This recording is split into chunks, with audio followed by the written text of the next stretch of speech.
बिस्मिल्लाहिर्रहमानिर्रहीम। अस्सलाम वालेकुम नाज़रीन, आप यूट्यूब चैनल देख रहे हैं। मैं इमरान खान हूँ। नाज़रीन, जो 27वीं आइनी तरमीम है उसके ऊपर काम आगे बढ़ चुका है और अब लगातार आगे बढ़ता चला जाएगा। यानी अब तो कोई पीछे रह ही नहीं गया मामला। जो चीज़ ज़्यादा मुश्किल थी इस वक्त हुकूमत के लिए या इस्टेब्लिशमेंट के लिए वो सेनेट था। सेनेट के अंदर थोड़ी मुश्किल थी। कौमी असम्बली में मुश्किल होगी नहीं, क्योंकि आइनी अदालत ने जो पाकिस्तान तहरीक-ए-इंसाफ की मखसूस नशस्तें हैं वो मौजूदा हुक्मरान सियासी जमातों में बांट दी थी, जिसके बाद उनके पास कौमी असम्बली में जाली अक्सरियत मिलाकर और फार्म 47 मिलाकर ये सब करके 2/3 अक्सरियत सिंपली उनको मिल गई थी। हाँ, सेनेट में उनके लिए प्रॉब्लम था, उनको 2-3 नंबर कम हो रहे थे। बल्कि एक सेनेटर जो है हुकूमत के, इरफान सिद्दीकी साहब, वो बीमार भी थे, तो इन्हें 64 का नंबर पूरा करने के लिए दिक्कत का सामना था, लेकिन वो नंबर पूरे हो गए। और नंबर पूरे कैसे हुए पहले तो आप ये देख लीजिए, फिर बताते हैं तरमीम क्या है। फिर 2-3 बड़ी ज़बरदस्त एक्सक्लूसिव मेरे पास खबरें, वो भी आप तक पहुंचाता हूं। नंबर 1 तो ये कि नादरीन, बलूचिस्तान से फजल रहमान साहब के सेनेटर अहमद खान ये फजल रहमान की पॉलिसी के खिलाफ गए। जमीयत उलमा इस्लाम फजल रहमान ग्रुप छोटी सी पार्टी है और थोड़े से सेनेटर्स हैं, थोड़े से अरकान असम्बली हैं, लेकिन ये कंट्रोल कर नहीं पाए। तासुर यही है कि फजल रहमान साहब ने इस मरतबा फिर सहूलतकारी की और उस सहूलतकारी के नतीजे में वो खुद तो पाकिस्तान से बाहर चले गए। वो अपने बेटे के साथ दुबई रवाना हो गए मुबैना तौर पे। फिर उन्होंने कुछ और जगहों पे जाना है, वहाँ पे भी जाएंगे। जबकि उनका एक सेनेटर इस्तेमाल किया गया, अहमद खान, और उसने जाकर मिलिट्री एस्टेब्लिशमेंट की ख्वाहिश के ऐन मुताबिक आइनी तरमीम के लिए वोट डाल दिया। पाकिस्तान तहरीक इंसाफ के सैफुल्ला अबरू जो है, ये सिंध से इनका ताल्लुक है। पाकिस्तान तहरीक इंसाफ के सेनेटर हैं, कारोबारी बंदे हैं। ये बिलावल से भी मिले थे और बहुत पहले से ये मशकूक हो चुके थे, और इन्होंने भी जाकर वोट डाल दिया। और पाकिस्तान तहरीक इंसाफ ने इसके ऊपर कोई ज़्यादा मेहनत भी नहीं की। देखें, मैं वैसे ही कह दूं कि जी बड़ी कोशिश की बेचारे चेयरमैन ने पाकिस्तान तहरीक इंसाफ के या बाकी ओहदेदारान ने बड़ा जोर लगाया कि अपने सेनेटर्स को रोकें, तो ऐसा नहीं है। उन्होंने बिल्कुल कोशिश नहीं की, क्योंकि कौमी असम्बली में उनको पता है कि क्या चल रहा है, और सेनेट के अंदर 1-2 सीटों का मसला था, तो पीटीआई ने कोशिश भी नहीं की कि वो कोशिश करते। बहरहाल सैफुल्ला अबरू और अहमद खान, इन दोनों ने वोट डाला, एक पीटीआई का और एक फजल रहमान का, और इनके वोट के बाद 27वीं आइनी तरमीम में सेनेट में हुकूमत का मसला हल हो गया। अब पीछे क्या रह गया? कौमी असम्बली। वहां पे तो मामला पहले ही ठीक है। तो पाकिस्तान तहरीक इंसाफ और फजल रहमान साहब नाकाम हुए। फजल रहमान साहब के बारे में अब भी सबको यही शुबा है कि उन्होंने खामोश सहूलतकारी की है, जिसके नतीजे में कुछ ना कुछ फजल रहमान साहब अपने लिए और अपनी फैमिली के लिए हासिल कर लेंगे। अब आ जाए जरा पाकिस्तान पीपल्स पार्टी की तरफ। मैं अभी नवाज शरीफ साहब के बारे में बहुत बड़ी खबर लेकर आया हूं, मैं आपको अभी दूंगा, और यह भी बताऊंगा कि इस तरमीम का सबसे बड़ा बेनिफिशरी कौन है, सबसे बड़ा लूजर कौन है। लेकिन बिलावल के नाना ने फौज के साथ मिलकर पाकिस्तान को तोड़ा था, मुल्क को तोड़ा था। बिलावल के नाना ने मिलिट्री क़यादत के साथ मिलकर मुल्क को तोड़ा था, और बिलावल ने मिलिट्री क़यादत के साथ मिलकर पाकिस्तान के आईन को दफन कर दिया। सिंपल इज दैट, कि आज पाकिस्तान में आईन नाम की कोई चीज नहीं है। आप अदालत में देख लें, कुछ भी नहीं बाकी बचा दिया, खत्म हो गई। अब वो जो जजेस कभी डट के खड़े होते थे या कोई बातचीत करते थे, उनकी कोई औकात नहीं है। जब दिल करेगा उनको घर भेज दिया जाएगा। लिहाजा वो जजेस भी फैसला करें कि उन्होंने सिस्टम के अंदर रहकर ये लड़ाई लड़नी है या बाहर निकलकर वकला के साथ मिलकर कोई तहरीक तैयार करनी है, ये जजेस को भी फैसला करना पड़ेगा। बहरहाल बिलावल ने वो आइन दफन कर दिया जो उसके नाना की तरफ से क्रेडिट लिया जाता था। जो भुट्टो एस्टेब्लिशमेंट नहीं मार सकी, जरदारियों ने मार दिया। भुट्टो को एस्टेब्लिशमेंट नहीं मार सकी इतनी दहाइयों में, लेकिन जरदारियों ने भुट्टो को मार दिया और भुट्टो का आइन दफन कर दिया। सो कॉल्ड भुट्टो, सबका ही मिलजुल के आइन बनाया था, सबने, बड़े बड़े रहनुमा हुआ करते थे आइन बनाने वालों में शामिल। अब पाकिस्तान पीपल्स पार्टी को इसके बदले में क्या मिलेगा? देखिए, एक तो फौरी तौर पे पाकिस्तान पीपल्स पार्टी को आज़ाद कश्मीर में हुकूमत बनाने दी जाएगी। पीपल्स पार्टी आज़ाद कश्मीर के अंदर अपना वज़ीर आज़म बनाएगी। फौरी तौर पे पहला तोहफा ये मिलेगा, और फिर बिलावल और जरदारी के साथ मामलात आगे बढ़ाए जाएंगे कि फ्यूचर में बिलावल को प्राइम मिनिस्टर कैसे बनाना है। उसके लिए जरदारी खानदान को कुछ और कुर्बानियां देनी पड़ेंगी, और वो आने वाले दिनों में आप कुर्बानियां देख लेंगे। बिलावल का स्टेटमेंट बड़ा मजेदार है। बिलावल ने कहा, जी हमारे आइन में एक कमजोरी और एक कमी थी। शुक्र अल्हम्दुलिल्लाह पीपल्स पार्टी ने इस कमी और कमज़ोरी को पूरा कर दिया। कमज़ोरी पता क्या थी? ताहयात इस्तिस्ना वाली कमज़ोरी थी। कमज़ोरी ये थी कि जनाब हमने भुट्टो को इतना पॉलिश करना है, इतना पॉलिश करना है कि उनके अंदर शक्ल नजर आए। पीपल्स पार्टी से कभी इस तरह की उम्मीद नहीं थी, क्योंकि बेनज़ीर भुट्टो के साथ जब हम पीपल्स पार्टी को जोड़कर देखते हैं तो हमें लगता है कि वो एक जमहूरी पॉलिटिकल पार्टी थी। बेनज़ीर भुट्टो के वालिद का किरदार कोई बड़ा काबिल तारीफ नहीं था, लेकिन जिन हालात में उन्होंने मौत को कबूल किया, उन्होंने अपने ऊपर लगे हुए दाग को धोया। बेनज़ीर भुट्टो ने भी आगे उस दाग को मिटाने में बड़ा सियासी किरदार अदा किया। लेकिन बेनज़ीर भुट्टो के बाद जब ये पार्टी जरदारियों के कब्जे में गई तो उन्होंने बेड़ा ही गर्क कर दिया पकड़ के। आज जमहूरियत को दफन किया है तो पीपल्स पार्टी ने किया है, वो इसके अंदर सबसे बड़ा हिस्सा है। आइन में कौन सी कमजोरी दूर की है? आपने पहली मरतबा पाकिस्तान की तारीख में किसी आर्मी चीफ को, किसी फौजी को इतने ज्यादा इख्तियारात दे दिए हैं जो इससे पहले कभी किसी के पास नहीं थे। ये आपने किया है। आप सिविलियन सुपरमेसी की बात करते करते तमाम सिविल इदारों का कंट्रोल खत्म कर दिया आपने। अदलिया को एक पुर्जा बना के रख दिया, तमाम इदारे कंप्रोमाइज कर दिए और फर्द वाहिद के हाथ में सारी ताकत आपने दे दी। ये इन्होंने किया है। नवाज शरीफ को इसमें क्या मिला और नवाज शरीफ ने ये क्यों किया, इसके बारे में बात करना बहुत इंपॉर्टेंट है। देखें, सबसे बड़ा बेनिफिशियरी कौन है 27वीं आईनी तरमीम का? तो सादा बात यह है कि 27वीं आईनी तरमीम का सबसे बड़ा बेनिफिशियरी नवाज शरीफ खुद है। अब ये मैं कैसे कह रहा हूं, मेरी सोर्स से बात हुई और ये वो लोग हैं जो चंद लोग जाकर मिले नवाज शरीफ साहब से हाल ही में, और उन्होंने इसके बारे में मियां साहब से राय जानना चाहिए। क्योंकि देखें, कंफ्यूजन फैल गया था कि इस किस्म की घटिया कानून साजी आइन को दफन करने के मुतरादिफ है। ख्वाजा साद रफी दायरों के सफर की बात कर रहा है कि दायरों में घूमते रहेंगे तो दायरों में ही घूमते रहेंगे। जो पीएमएलएन के नजरियाती लोग हैं, जो बेचारे थोड़ा बहुत अवाम में जाना चाहते हैं, वो कह रहे हैं ये क्या कर दिया आपने। लेकिन जो सिस्टम के बेनिफिशियरी हैं वो कुछ और कह रहे हैं। कुछ लोग ये बयानियां बना रहे थे कि नवाज शरीफ, और ये कंफ्यूजन फैल रही थी कि नवाज शरीफ कोई एक्सट्रीम पोजीशन ले सकता है, या नवाज शरीफ इस आईनी तरमीम का हिस्सा नहीं बनना चाहता, या नवाज शरीफ इस किस्म की घटिया आइन साजी के हक में नहीं है। इस किस्म की बातें कुछ लोग कर रहे थे। हकीकत बताता हूं, नवाज शरीफ साहब से जो लोग जाकर मिले, उन्होंने जब मियां साहब के सामने सिचुएशन रखी और पूछा कि रहनुमाई करें जनाब, आप रहनुमा है, तो नवाज शरीफ साहब ने अब बातें जो की हैं वो सुनने वाली हैं। मियां साहब ने कहा जी पहली मरतबा हुआ है कि फौज ने हमारी सुपरमेसी को माना है।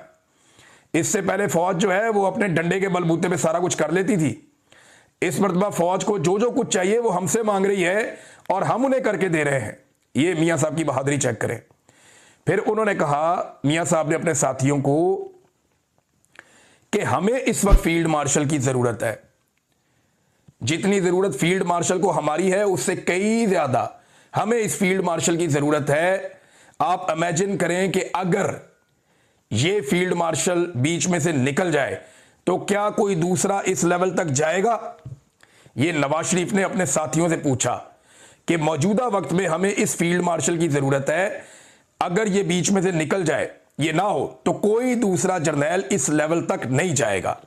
नवाज शरीफ ने अपने साथियों को समझाया, बल्कि उन्हें हसीना वाजिद की मिसाल भी दी। वहां पे एक बंदे ने जिक्र किया, फिर वो मिसाल हुई कि जी देखें, फिर तो ये घंटों की बात रह जाएगी ना। तो पब्लिक के अंदर तो बहुत गुस्सा है। ये तो आसिम मुनीर साहब ने सारा कुछ त्याग दिया, सारी एस्टेब्लिशमेंट, पूरी फोर्सेस की ताकत सारी लगा के कुछ ना कुछ करके मामला रोक के रखा हुआ है। नॉर्मल हालात हो तो पाकिस्तानी निकल के तहस नहस कर दें हर चीज को, जितना लोगों को गुस्सा है।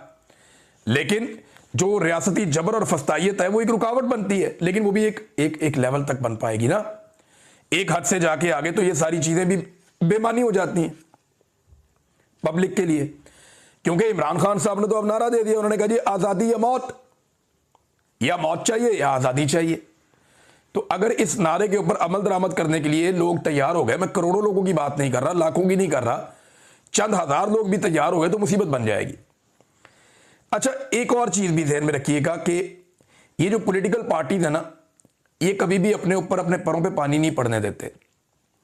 ये जो 26 नवंबर का कत्लेआम है, ये एक पाकिस्तान की सबसे बड़ी मकबूल पॉलिटिकल पार्टी का कत्लेआम है। और जो मुरीदके के अंदर कत्लेआम हुआ, बड़े पैमाने पर लोग मारे गए। मैंने उस दिन आपको ट्रक की वीडियो दिखाई कि उसके अंदर उठा उठा के बंदे डाले जा रहे हैं। और बड़ी अजीबोगरीब मनाजिर हैं वहाँ पे जो लोगों ने देखे। हज़ारों गोलियाँ निहत्ते कारकुनों के ऊपर फायर कर दी गई। ये जो मुरीदके में हुआ, ये सारे हाथ बाद में एस्टेब्लिशमेंट के खाते में नवाज शरीफ ने और उसके ख़ानदान ने डाल देने।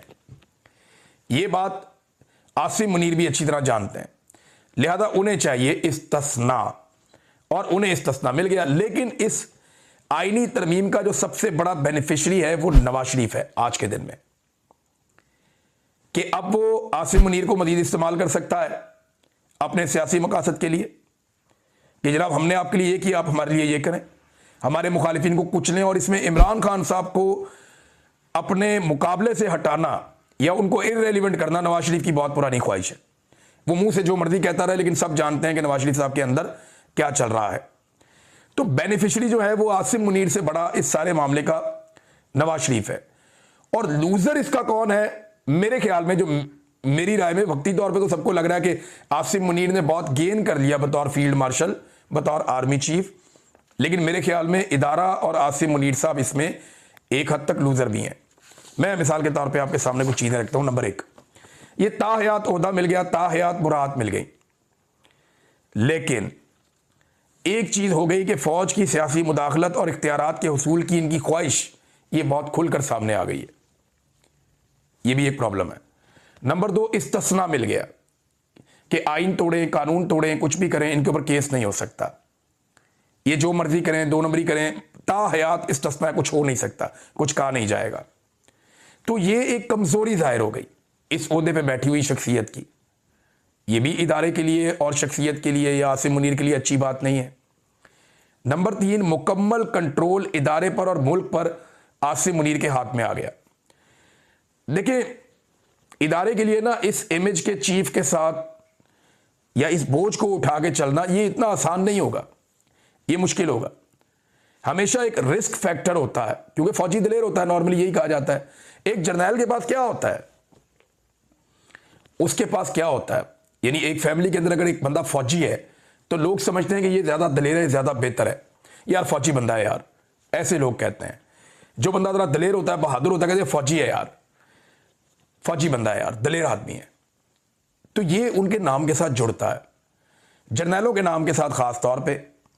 तो पाकिस्तान की तारीख का ये बासर तरीन जर्नैल तो बन गया, लेकिन सेम टाइम में पाकिस्तान की तारीख के एक बुज़दिल तरीन जर्नैल का टैग भी इनके ऊपर लगा दिया गया।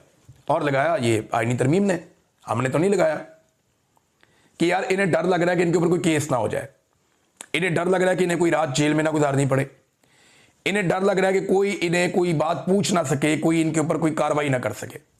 अब मेरे पास जो इंफॉर्मेशन है, उस इंफॉर्मेशन के मुताबिक होगा क्या, दावा यह किया जा रहा है कि आसिम मुनीर साहब 2027 तक रहेंगे और 2027 में वो रिटायर हो जाएंगे और अगले आर्मी चीफ पे उससे पहले बहुत काम हो चुका होगा।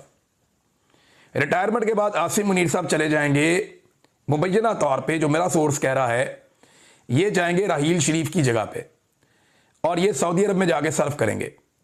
गजा के मामलात, सऊदी अरब के मामलात, यमन के मामलात, वो इस रीजन की जो फोर्स है उसमें पाकिस्तान का शेयर बढ़ाते हुए वो वहां पे जाके अपनी खिदमत सर अंजाम देंगे। और इसके लिए उन्हें वन टाइम अप्रूवल चाहिए होगी मौजूदा हुकूमत से, वो उन्हें मिल गई और वो चले गए, जैसे राहील शरीफ चले गए थे। अब पाकिस्तान के अंदर आप उनके ऊपर जितने मर्जी बाद में मुकदमात बनाते रहे, जिसकी मर्जी बाद में हुकूमत आती रहे, जो मर्जी बाद में आर्मी चीफ आता रहे, आसिम मुनीर को कोई कुछ नहीं कह सकेगा, क्योंकि उनके पास क्या है, इस्तिस्ना है और ताहयात उनके पास मुराद हैं, यूनिफॉर्म है, वो पहन के आ सकते हैं इवेंट्स के अंदर। लिहाजा ये सारा खेल इस तरीके से पोर्ट्रे किया गया है। अब देखिए, हो सकता है कि वक्त के साथ साथ चीज़ें तब्दील होती हैं ना, तो प्लानिंग भी तब्दील होती है कि ये वाला काम करना था, इससे बेहतर ये मिल गया, ये कर देते हैं, या ये वाला काम करना था, अब नहीं हो सकता, फिलहाल छोड़ देते हैं। तो ये वक्त के साथ साथ होता है, इंसान प्लानिंग बहुत लंबी करता है, वो सामान 100 बरस का और पल की खबर नहीं, ये बात भी सच है। अब 2 चीज़ें आसिम मुनीर साहब के लिए बड़ी दिक्कत पैदा कर चुकी हैं। इमरान खान ने एक बहुत बड़ा मसला आसिम मुनीर साहब के लिए खड़ा कर दिया, और दूसरा इस आईनी तरमीम ने आसिम मुनीर के साथ बहुत बड़ा मसला खड़ा कर दिया। एक, जो इमरान खान साहब ने उन्हें ज़हनी मरीज कहा है, उन्हें इस इमेज से जान छुड़ानी पड़ेगी। देखिए, इमरान खान ने कहा, वो पाकिस्तान का सबसे मकबूल आदमी है, इमरान खान ने शहबाज शरीफ को अर्दली कहा, वो उस दिन से अर्दली लगता, सब मुझे हर आदमी कहता कि यार हमें लगता ही बिल्कुल सही कहा है, लोग बिलीव कर लेते हैं। तो आसिम मुनीर साहब को एक तो जान छुड़ानी पड़ेगी इस तासुर से, इसको खत्म करना पड़ेगा कि वो ज़हनी मरीज हैं। और ये कैसे करेंगे, क्योंकि इमरान खान ने कह दिया है तो इसके ऊपर उन्हें मेहनत करनी पड़ेगी, पता नहीं क्या करना पड़ेगा, कैसे करेंगे। बहरहाल आप लोग बड़े गौर से उनको देखेंगे और एक एक चीज़ के ऊपर उंगली भी उठाएंगे। ये वो भी जानते हैं, हम भी जानते हैं, सब जानते हैं। तो एक तो मुसीबत ये पड़ गई है कि इमरान खान साहब ने कह दिया ज़हनी मरीज हैं, तो ये चीज़ें परेशान करती रहेंगी। नंबर 2, ये जो आईनी तरमीम है, इसके ज़रिए से जो पॉलिटिकल एलीट है उन्होंने बड़ी चालाकी के साथ आसिम मुनीर साहब के ऊपर ठप्पा लगा दिया है कि वो एक बुज़दिल आदमी है। यानी उन्हें डर लग रहा है, उन्हें लगता है कि अगर उन्हें इस्तिस्ना उनके पास ना हुआ तो कल को उन्हें कोई भी पकड़ के जेल में डाल देगा, या उन्हें गिरफ्तार कर लेगा, या उनके ऊपर मुकदमा बन जाएगा, या उन्हें अदालत में हाजिर होने के लिए बुला लिया जाएगा। तो उस परेशानी से और उस छोटी मोटी परेशानी से बचने के लिए वो इस्तिस्ना लेने के लिए तैयार हो गए। आइन में ही तरमीम करके अपने इर्द गिर्द एक आइनी दीवार खड़ी कर दी। ये बुज़दिली का एक तासुर क्रिएट हो गया जो नहीं होना चाहिए था। इन 2 चीज़ों से जान छुड़ानी पड़ेगी आसिम मुनीर साहब को। अब इससे वो जान कैसे छुड़ाएंगे, ये जब वक्त आएगा वो छुड़ा पाएंगे तो हम आपको रिपोर्ट कर देंगे। फिलहाल तो ये एक ऐसी मुसीबत है जिसे वो अभी फेस कर रहे हैं। तहरीक तहफ़्फ़ुज़ आईन पाकिस्तान ने कहा जी हम इसके पीछे आएंगे, हम एहतजाज करेंगे, हम इसे कबूल नहीं करते। आप कबूल करें या ना करें, इससे फ़र्क कोई नहीं पड़ता, क्योंकि इस वक्त एक जाली निज़ाम चल रहा है। जब तक कि पब्लिक उठ कर इस सारे निज़ाम को ज़मीन बोस नहीं करती, जब तक कि इसको वापस दफन नहीं करती, तब तक ये ऐसे चलता रहेगा।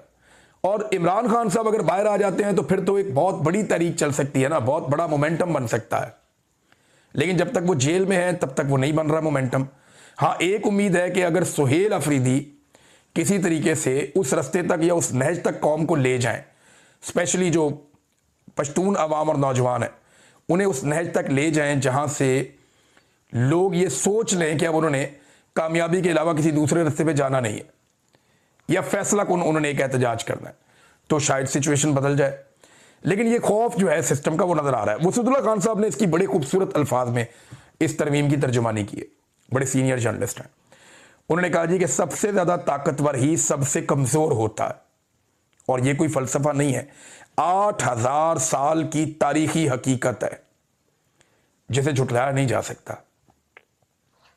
राणा सनाउल्लाह साहब से साफियों ने पूछा जी आर्टिकल 6 का फिर क्या बनेगा, जब इस्तिस्ना आपने दे दिया। देखें, आर्टिकल 6 का मामला, ये आइन तोड़ा, आर्टिकल 6 लग जाएगा।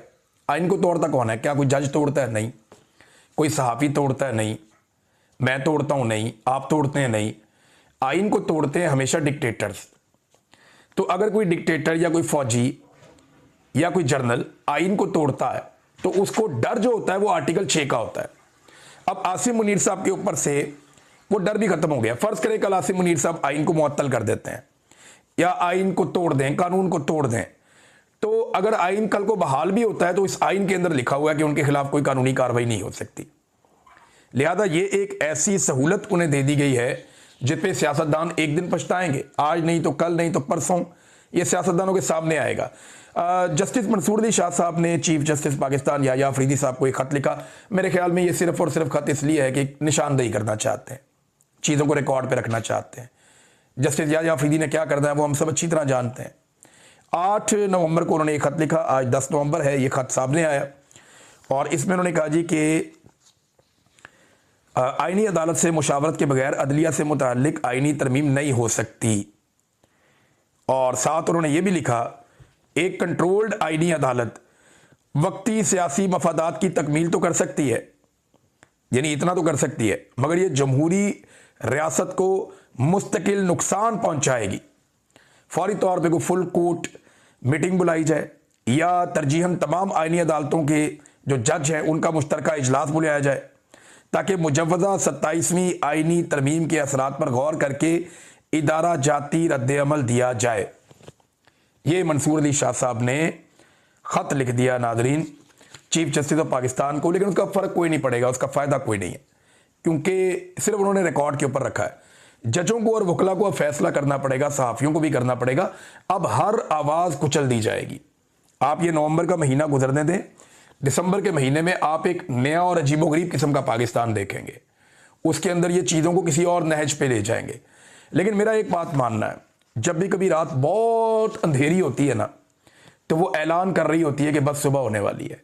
तो सुबह होने वाली है नाज़रीन, और उसके असरात ये हैं कि जो रोशनी से डरते हैं उनके चेहरे अब नज़र आना शुरू हो गए हैं, और उनके चेहरों पे पहली मर्तबा खौफ दिखाई दे रहा है आइन का, कानून का, और वो सहारा ले रहे हैं आइनी तरमीम का।